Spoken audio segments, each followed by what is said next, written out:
Hello and good evening. Welcome to the final chapter, chapter 9 of The Great Gatsby. Just to reflect on the last chapter, I always listen to what I read after I read it. And I heard my kids yelling in the background. And I could have deleted it and I could have recorded it all over again. But apart from really enjoying how I portrayed the characters in the book, I felt like it really spoke to real life, that if I were there sitting with you reading this story to you, that you would probably hear my kids yelling in the background. Have no fear, they're totally fine. It's not like they were actually really excited and happy screaming, maybe a little arguing screaming. They're 10 and 5 years old, so it was just normal sibling behavior. But I did hear that, and I also heard how loud, extra loud, I sounded on the mic, that it got distorted. There we go. So I'm going to try to remember to stay a little bit back. Part of me just wants to get real close. And I know I don't want to do that. Anyway, here we go. Chapter 9.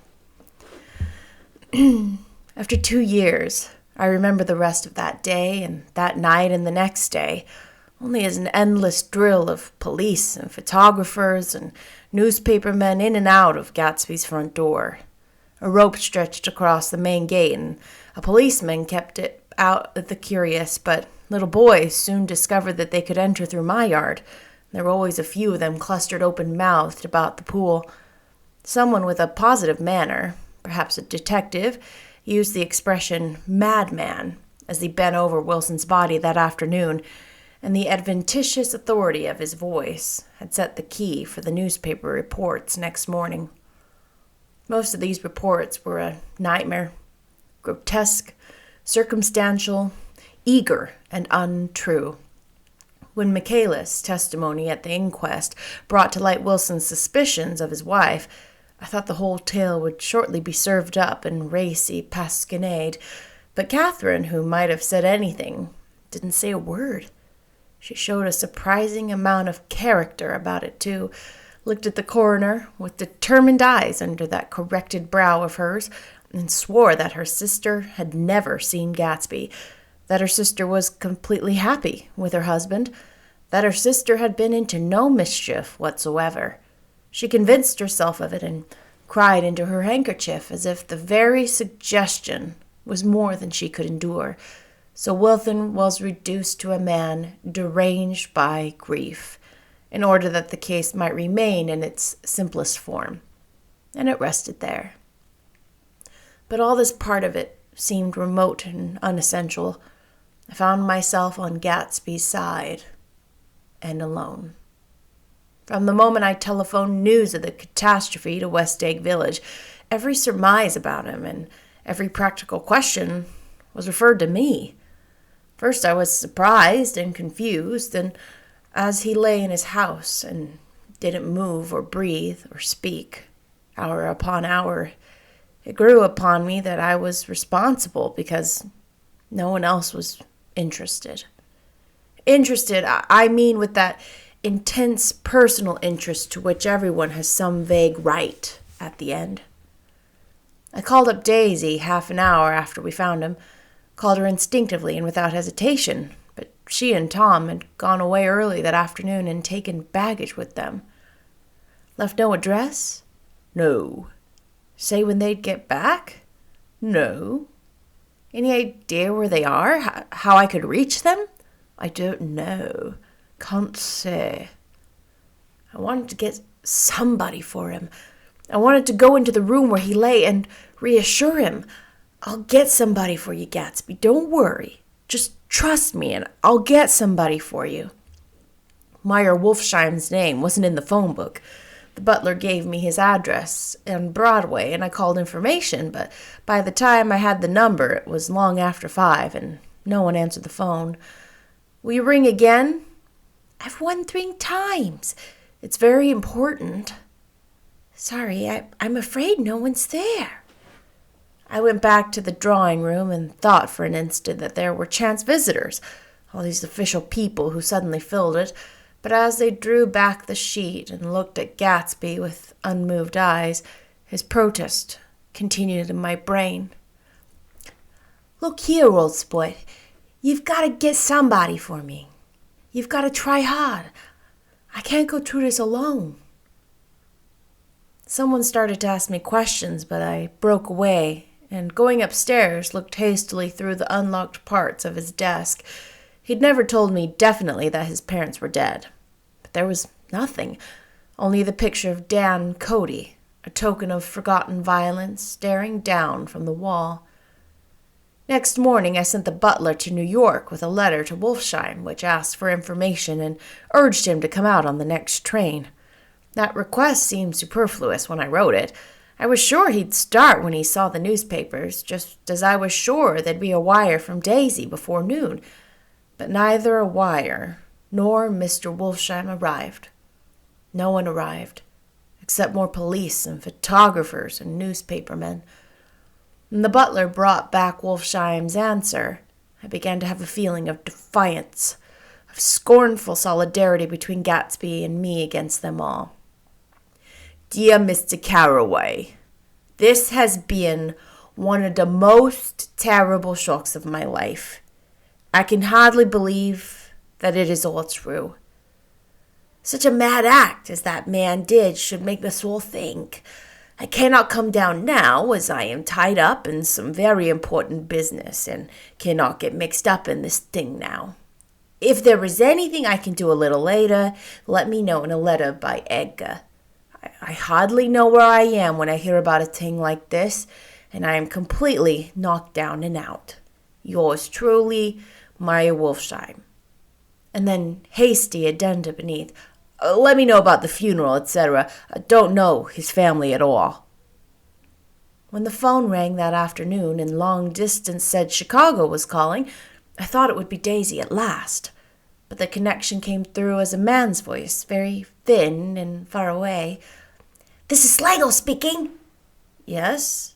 The name was unfamiliar. Hell of a note, isn't it? Get my wire? There haven't been any wires. Young Park's in trouble, he said rapidly. They picked him up when he handed the bonds over the counter.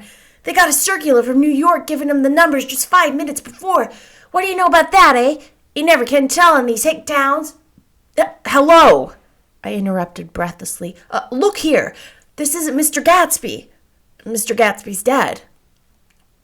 There was a long silence on the other end of the wire, followed by an exclamation, then a quick squawk as the connection was broken. I think it was on the third day that a telegram signed Henry C. Gatz arrived from a town in Minnesota.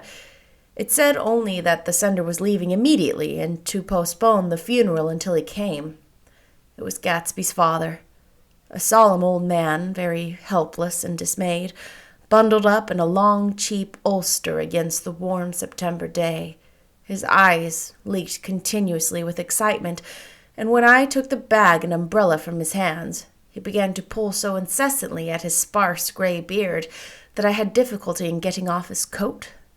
He was on the point of collapse, so I took him into the music room and made him sit down while I sent for something to eat. But he wouldn't eat, and the glass of milk spilled from his trembling hand. I saw it in the Chicago paper, he said. It was all in the Chicago paper. I started right away. I didn't know how to reach you. His eyes, seeing nothing, moved ceaselessly about the room. It was a madman, he said. He must have been mad. Wouldn't you like some coffee? I don't want anything. I'm all right, Mr. Carraway. Well, I'm all right now. Where have they got Jimmy? I took him into the drawing room where his son lay and left him there. Some little boys had come up on the steps and were looking into the hall. When I told them who had arrived, they went reluctantly away. After a little while, Mr. Gatz opened the door and came out, his mouth ajar, his face flushed slightly, his eyes leaking isolated and unpunctual tears. He had reached an age where death no longer has the quality of ghastly surprise, and when he looked around him now for the first time and saw the height and splendor of the hall and the great rooms opening out from it into other rooms, his grief began to be mixed with an odd pride. I helped him to a bedroom upstairs while he took off his coat and vest. I told him that all the arrangements had been deferred until he came. "I didn't know what you'd want, Mr. Gatsby." "Gatz is my name, Mr. Gatz. I thought you might want to take the body west." He shook his head. "Jimmy always liked it better down east. He rose up in his position in the east. Were you a friend of my boys, Mr.?" "We were close friends." "He had a big future before him, you know. He was only a young man, but he had a lot of brain power here." He touched his head impressively, and I nodded. "If he'd have lived, he'd have been a great man. A man like James J. Hill. He'd have helped build up the country." "It's true," I said, uncomfortably. He fumbled at the embroidered coverlet, trying to take it from the bed, and lay down stiffly, was instantly asleep. That night, an obviously frightened person called up and demanded to know who I was before he gave his name. "This is Mr. Carraway," I said. "Oh!" he sounded relieved. "This is Klipspringer." I was relieved, too, for that seemed to promise another friend at Gatsby's grave. I didn't want to be in the papers and draw a sightseeing crowd, so I'd been calling up a few people myself. They were hard to find. "The funeral's tomorrow," I said. 3:00, here at the house. "I wish you'd tell anybody who'd be interested." "Oh, I will," he broke out hastily. "Of course, I'm not likely to see anybody, but if I do—" His tone made me suspicious. "Of course you'll be there yourself." "Well, I'll certainly try. What I called up about is—" "Wait a minute," I interrupted. "How about saying you'll come?" "Well, the truth of the matter is that I'm staying with some people up here in Greenwich, and they rather expect me to be with them tomorrow. And in fact, there's a sort of picnic or something.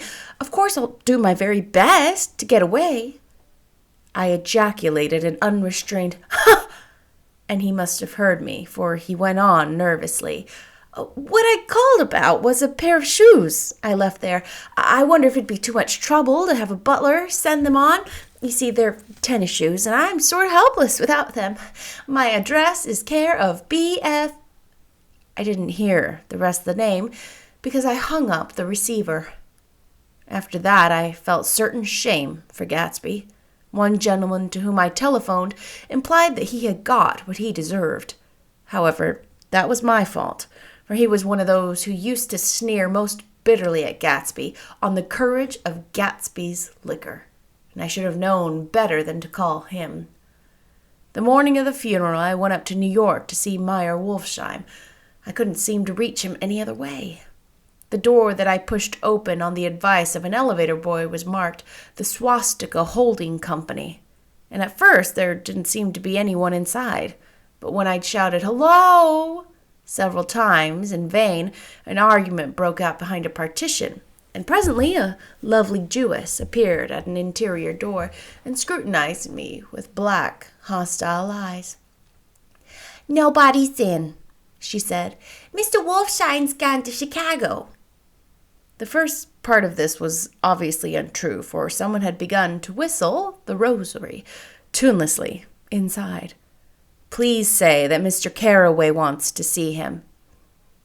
"I can't get him back from Chicago, can I?" At this moment, a voice, unmistakably Wolfsheim's, called "Stella!" from the other room. "Leave your name on the desk," she said quickly. "I'll give it to him when he gets back." "But I know he's here." She took a step toward me and began to slide her hands indignantly up and down her hips. "You young men think you can force your way in here any time," she scolded. "We're getting sick and tired of it. When I say he's in Chicago, he's in Chicago." I mentioned Gatsby. "Oh!" She looked at me over again. "Will you what was your name?" She vanished. In a moment, Meyer Wolfsheim stood solemnly in the doorway, holding out both hands. He drew me into his office, remarking in a reverent voice that it was a sad time for all of us, and offered me a cigar.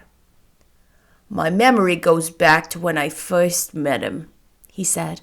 "A young major just out of the army and covered over with medals he got in the war. He was so hard up, he had to keep on wearing his uniform because he couldn't buy some regular clothes. First time I saw him was when he come into Wine Brothers' pool room on 43rd Street and asked for a job. He hadn't eaten anything for a couple of days. 'Come on, have some lunch with me,' I said. He ate more than $4 worth of food in half an hour." "Did you start him in the business?" I inquired. "Start him? I made him." "Oh." "I raised him up out of nothing, right out of the gutter. I saw right away he was a fine-appearing, gentlemanly young man, and when he told me he was in Oxford, I knew I could use him good. I got him to join up in the American Legion, and he used to stand right there. Right off he did some work for a client of mine up in Albany. We was so thick like that and everything." He held up 2 bulbous fingers. "Always together." I wondered if this partnership had included the World Series transaction in 1919. "Now he's dead," I said after a moment. "You were his closest friend, so I know you'll want to come to his funeral this afternoon." "I'd like to come." "Well, come then." The hair in his nostrils quivered slightly, and as he shook his head, his eyes filled with tears. "I can't do it. I can't get mixed up in it," he said. "There's nothing to get mixed up in now. It's all over. When a man gets killed, I never like to get mixed up in it anyway. I keep out. When I was a young man, it was different. If a friend of mine died, no matter how, I stuck with them to the end. You may think that's sentimental, but I mean it. To the bitter end." I saw that for some reason of his own, he was determined not to come, so I stood up. "Are you a college man?" he inquired suddenly. For a moment I thought he was going to suggest a connection, but he only nodded and shook my hand. "Let us learn to show our friendship for a man when he is alive, and not after he is dead," he suggested. "After that, my own rule is to let everything alone." When I left his office, the sky had turned dark, and I got back to West Egg in a drizzle. After changing my clothes, I went next door and found Mr. Gatz walking up and down excitedly in the hall. His pride in his son and in his son's possessions was continually increasing, and now he had something to show me. "Jimmy sent me this picture." He took out his wallet with trembling fingers. "Look there." It was a photograph of the house, cracked in the corners and dirty with many hands. He pointed out every detail to me eagerly. "Look there," and then sought admiration from my eyes. He had shown it so often that I think it was more real to him now than the house itself. "Jimmy sent it to me. I think it's a very pretty picture. It shows up well." "Very well. Had you seen him lately?"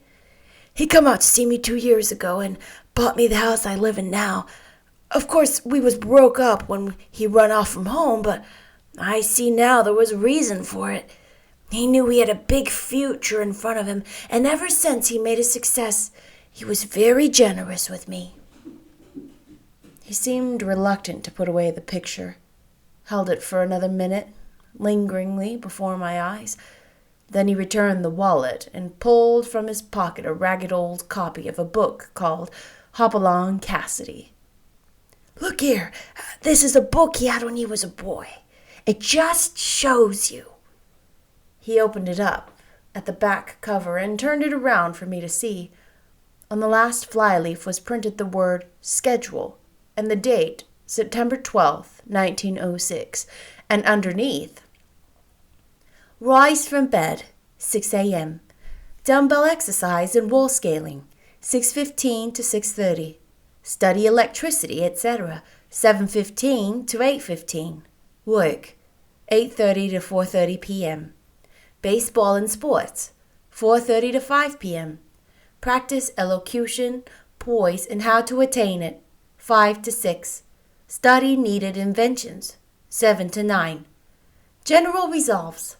No wasting time at shafters or a name indecipherable.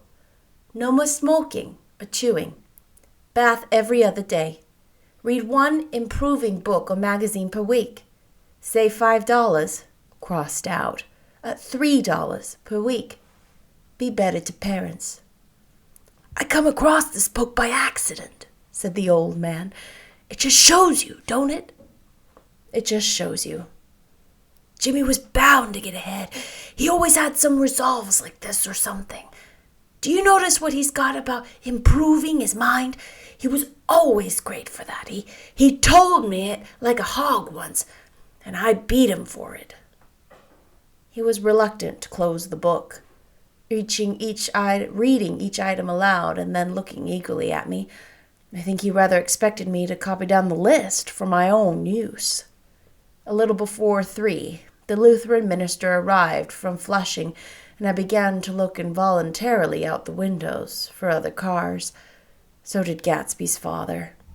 And as the time passed, the servants came in and stood waiting in the hall. His eyes began to blink anxiously, and he spoke of the rain in a worried, uncertain way. The minister glanced several times at his watch, so I took him aside and asked him to wait for half an hour. But it wasn't any use. Nobody came. About 5 o'clock, our procession of 3 cars reached the cemetery and stopped in a thick drizzle beside the gate. First, a motor hearse, probably black and wet. Then Mr. Gatz and the minister and I in the limousine, and a little later 4 or 5 servants and the postman from West Egg in Gatsby's station wagon, all wet to the skin.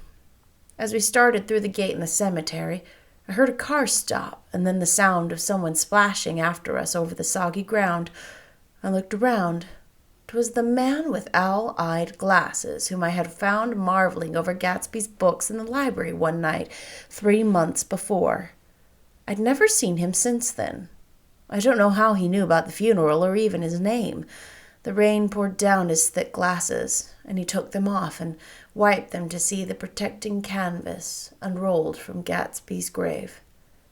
I tried to think about Gatsby then for a moment, but he was already too far away, and I could only remember, without resentment, that Daisy hadn't sent a message or a flower.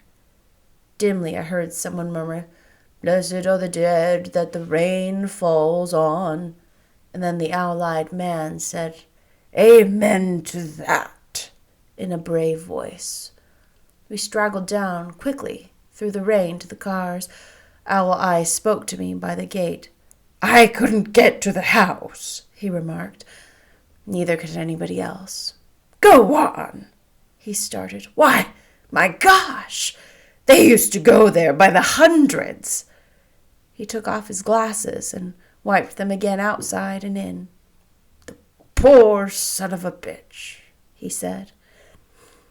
One of my most vivid memories is of coming back west from prep school and later from college at Christmas time.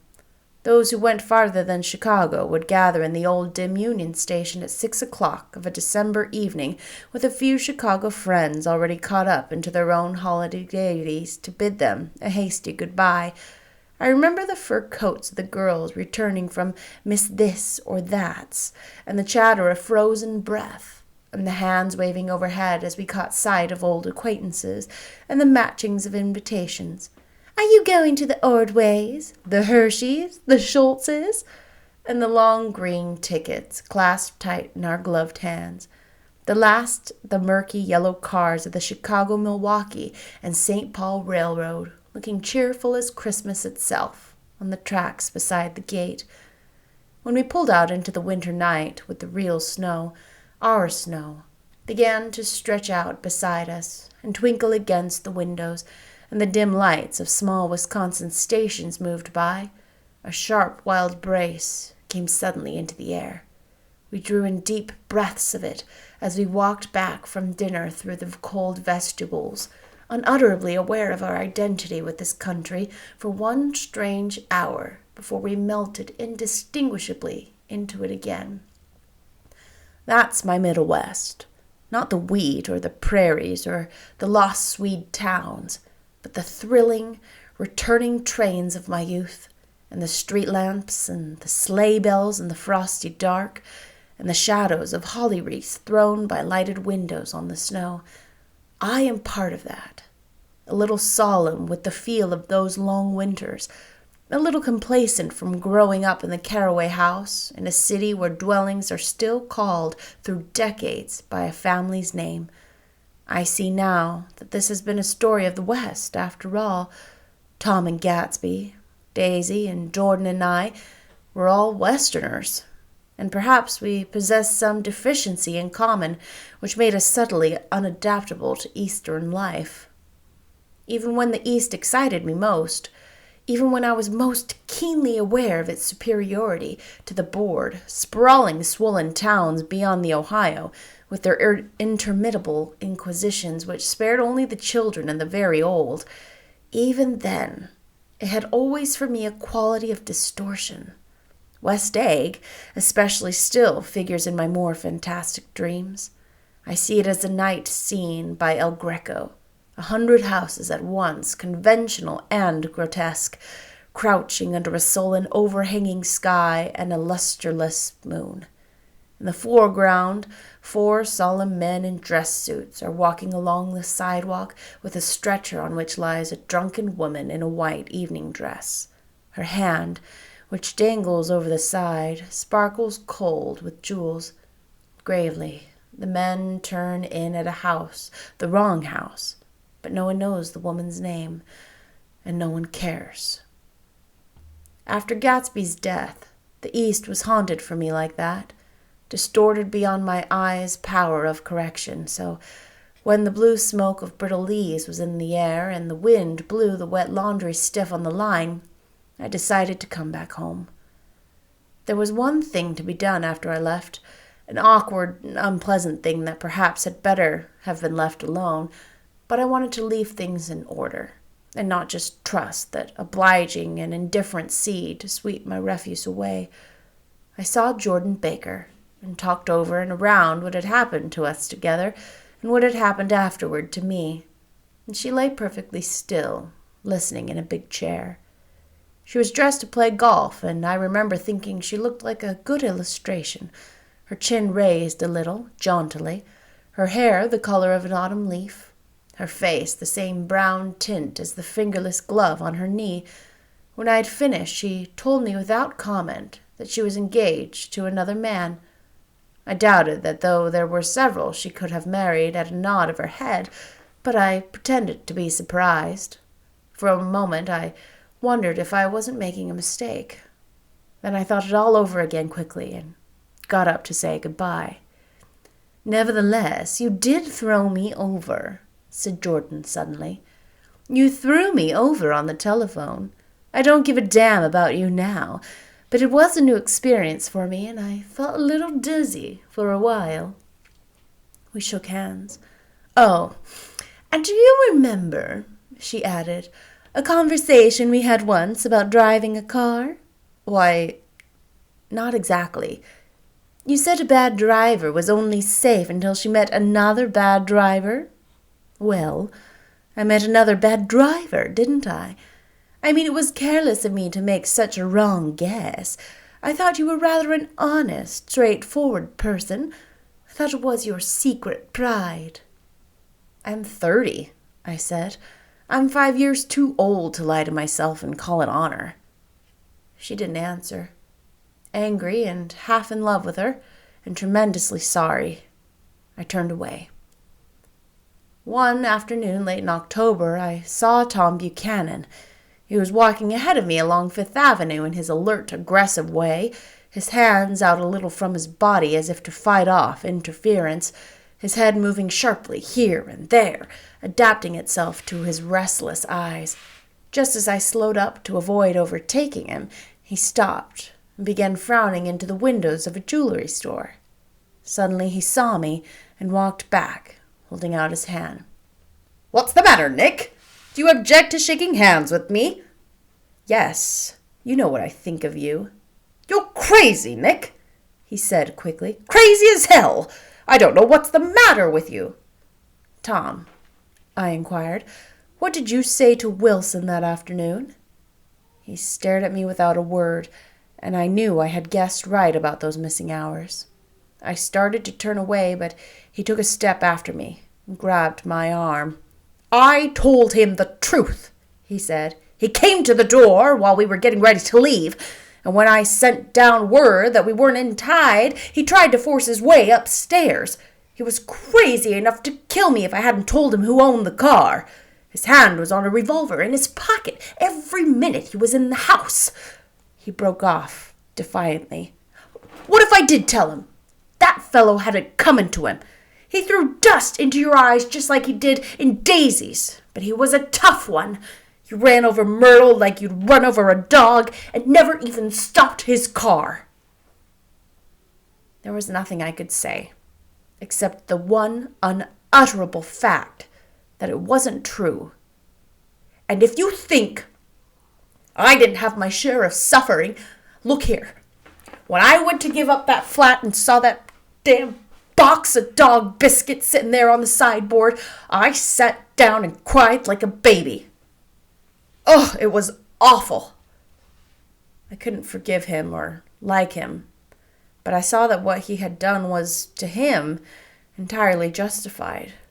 It was all very careless and confused. They were careless people, Tom and Daisy. They smashed up things and creatures and then retreated back into their money or their vast carelessness or whatever it was that kept them together and let other people clean up the mess they had made. I shook hands with him. It seemed silly not to, for I felt suddenly as though I were talking to a child. Then he went into the jewelry store to buy a pearl necklace, or perhaps only a pair of cuff buttons, rid of my provincial squeamishness forever. Gatsby's house was still empty when I left. The grass on his lawn had grown as long as mine.